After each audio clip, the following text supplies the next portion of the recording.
In 1758, a French military pharmacist named Antoine Augustin Parmentier found himself a prisoner in a Prussian jail cell, fed something the German soldiers, themselves mocked as pig food. Unfit for any self-respecting human being, Parmentier expected to get sick, or at least suffer through a humiliating, disgusting diet. Instead, he survived. He thrived. He discovered, by sheer forced coincidence, that this food an entire army despised was actually a hidden nutritional treasure. One prisoner of war meal, seemingly trivial, would later save millions of lives, spark royal decrees, and change the diet of an entire continent. But this isn't even the beginning of the real story. Just a very late moment in a journey of discovery that took humanity 8,000 years. This is the story of how humans discovered the potato, a strange double discovery that happened twice, separated by thousands of years, and neither time was easy, fast, or even welcomed. Let's go back to point zero, where there were no humans and no domesticated potatoes. Yet, just a stubborn little wild plant growing in one of the harshest environments on Earth. In the highlands surrounding Lake Titicaca, on the border of modern-day Peru and Bolivia, at elevations exceeding 3,800 meters above sea level, where nighttime temperatures drop below freezing even in summer. Wild species of small tubers grew, barely visible, packed with toxic compounds called glycoalkaloids. This was a natural defense mechanism the plant developed over millions of years to protect itself from insects, fungi, and hungry animals in a merciless environment. If a human wandering those mountains 10,000 years ago had found these tubers and eaten one raw in any quantity, they would likely have suffered severe nausea or worse. This was not an obvious seed of success by any means. It was a plant easy to ignore or even deliberately avoid out of fear, but something made the native peoples of the Andes not ignore it. Maybe it was hunger, maybe curiosity, maybe simply that they noticed. This plant was the one thing capable of growing at altitudes no other crop could survive at all. A painfully slow process of discovery began, spanning hundreds of generations, as these early farmers learned, through trial and error fraught with real, sometimes fatal risk. How to distinguish the less bitter, less toxic tubers, how to plant cuttings from them instead of relying on their unreliable seeds, and how to process them after harvest to reduce their toxicity to a safe level. And here appears one of the cleverest food discoveries in all of human history, a technique called chuño. Farmers would leave the crop to freeze overnight in the mountains, bitter cold, then trample it by foot during the day to squeeze out the water along with the toxic compounds, repeating this process for days, ultimately producing lightweight dried potatoes that could be stored for years without spoiling. This wasn't just a simple culinary discovery. It was a strategic breakthrough that changed the course of an entire civilization.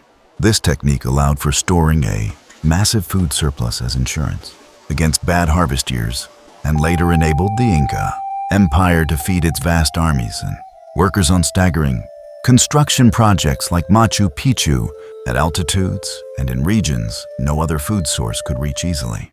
By the time the Inca civilization reached the height of its power, the potato hadn't just been discovered, it had become the backbone of their entire food system, economy, and religion. It was worshipped in some rituals, used as a unit for measuring cooking time, and over the centuries, thousands of different varieties were developed, in colors ranging from pure white to deep purple, almost black. Each variety precisely adapted to a specific altitude, soil type, and local climate. But all this immense knowledge, this entire history of discovery and development, remained completely trapped within the Western Hemisphere. No human in Europe, Asia, or Africa had the faintest idea this plant even existed. There were no trade routes connecting the Andes to the rest of the world, no travelers who crossed the oceans to carry this knowledge. The potato, quite simply, did not exist as far as the rest of humanity was concerned. Things stayed that way for thousands of years, until the second discovery came. And this time, it wasn't a benign coincidence, but arrived on the back of a bloody conquest.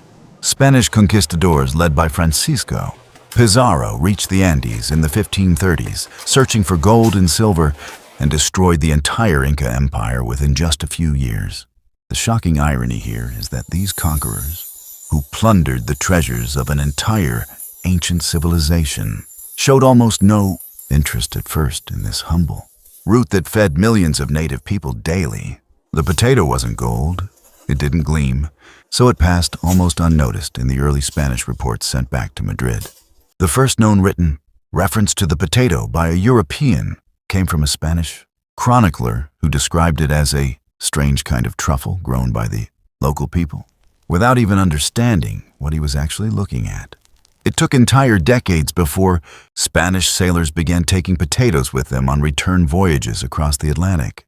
And even then, it wasn't admiration for the plant. It was a purely practical calculation. It was cheap, lightweight provisions that could be stored for long periods aboard ships, without spoiling quickly the way fresh fruit and meat did. And so, almost accidentally, the potato crossed the Atlantic Ocean in the 1570s and arrived on the Iberian Peninsula. This was the moment the Old World officially discovered the potato. But the discovery wasn't a warm welcome. It was the beginning of nearly 2 centuries of deep suspicion and near total rejection. Europeans looked at this strange plant with intense distrust. It belonged to a plant family that also included the deadly, poisonous nightshade and tobacco leaves, the nightshade family. And no one trusted a plant that grew and was harvested from underground instead of bearing its fruit in the air and light like other familiar crops. Rumors spread that it caused leprosy. Some clergy banned its cultivation because it wasn't mentioned in the Bible at all. And in parts of France, it was officially banned from cultivation until the mid-18th century. For decades, the potato was considered food fit only for animals and the destitute poor, something unworthy of a nobleman's table. And here we return to that Prussian jail cell where we began. Antoine Augustin Parmentier, that French military pharmacist, had been taken prisoner during the 7 Years' War and was fed potatoes almost exclusively throughout his years of captivity. There, he discovered for himself, personally and directly, beyond any doubt, that it wasn't poisonous as had been rumored across Europe for 2 centuries, but nutritious and delicious as well. It was a personal discovery that redefined the entire course of his life. After his release, he returned to France and devoted himself entirely to convincing his countrymen to discover for themselves what he had discovered alone in an enemy's jail cell. He used astonishing public relations tactics before the term itself was even coined. He held lavish dinner parties serving potato dishes exclusively to top Parisian figures and gave King Louis XVI a bouquet of purple potato flowers that Queen Marie Antoinette publicly wore in her hair. Even more clever, Parmentier planted potato fields near Paris and ordered them guarded by armed soldiers by day, ostensibly to protect them. Then deliberately withdrew the guards at night, betting shrewdly that curious peasants would sneak in to steal, something guarded so strictly. The psychological trick worked completely. Once someone tasted the stolen potato, they discovered for themselves it was good, tasty food. And it gradually began spreading across France as a genuine, socially accepted crop. Around the same time, on the other side of Europe, Prussian King Frederick the Great took a far less diplomatic approach to forcing this discovery on his people. He issued a royal decree forcing peasants to grow potatoes, and when they resisted in some regions, believing them poisonous or unfit, he threatened to cut off their ears and noses if they didn't comply immediately. Prussia badly needed a reliable food source that could withstand invading armies that regularly destroyed wheat fields above ground, while potatoes remained hidden and safe underground, out of the sight of looting soldiers. Bit by bit, through this strange mix of persuasion, coercion, and repeated famines, Europe began to actually discover what the peoples of the Andes had known and lived for thousands of years, that this humble plant produced far more calories per acre than the wheat or barley, grew in poor soil unsuitable for most grains, resisted drought better, and needed no complex mills or bakeries to turn into ready food. A single acre of potatoes could feed an entire family for nearly a year.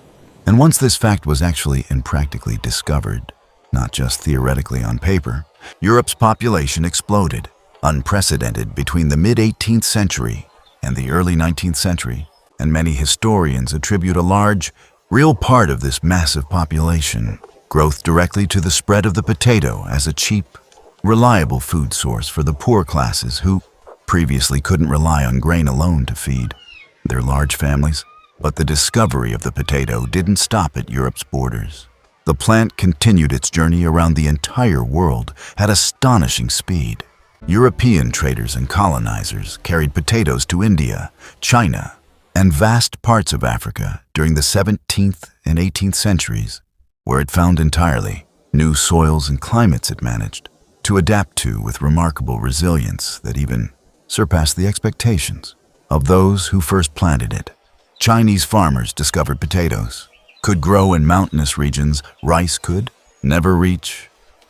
Exactly what the peoples of the Andes had discovered thousands of years earlier on the exact opposite side of the planet.